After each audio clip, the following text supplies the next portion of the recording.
Pejgamberi sallallahu alaihi wasallam i falte edhe ata të cilët dëshironin vrasjen e tij, dëshironin që t'i bënin pejgamberit sallallahu alaihi wasallam atentat. Në njërin nga udhëtimet e pejgamberit alaihi salatu wasallam, ai dhe shokët e tij ishin ndalur për të pushuar, për shkak se udhëtimi ishte i gjatë dhe i lodhshëm, dhe duke qëndruar pejgamberi alaihi salatu wasallam në hijen e një pemë, kishte ardhur një jo besimtar. Dhe kishte marrë shpatën e pejgamberit alayhi salatu wasallam, e cila ishte varur në një degë të pemës. Dhe Muhamedit alayhi salatu wasallam kishte zënë duke fjetur.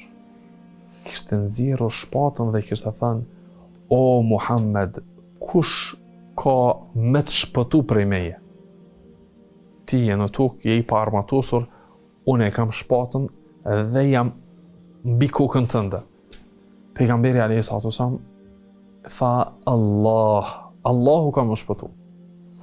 Dhe e përsëriti këtë 3 herë. Dhe ky njeriu filloi që të dridhet nga tuta dhe i ra shpata nga dora. Pejgamberi alayhi salatu wasallam do thot u ngret dhe u tubuan shokët pranë tij, shokët e tij. Dhe Muhamedi alayhi salatu wasallam tha: "Këtë njeri e kam falur." Dhe e fali këtë njeri. Nuk u hakmer për te. Dhe tha: "Lejeni që të qetësoj." Pasi që e lanë që të qetësoj atë njeri, dhe ai njeriu e kuptoi çfarë kishte vepru, dhe e kuptoi se çfarë bindje kishte Muhamedi alayhi sallam se Allah ka për ta shpëtu. Dhe pas saj e pa se Muhamedi alayhi sallam e fali, tha: "Unë dëshiroj që të bëhem sikur se jo." Dhe e tha shahadetin dhe u bë musliman.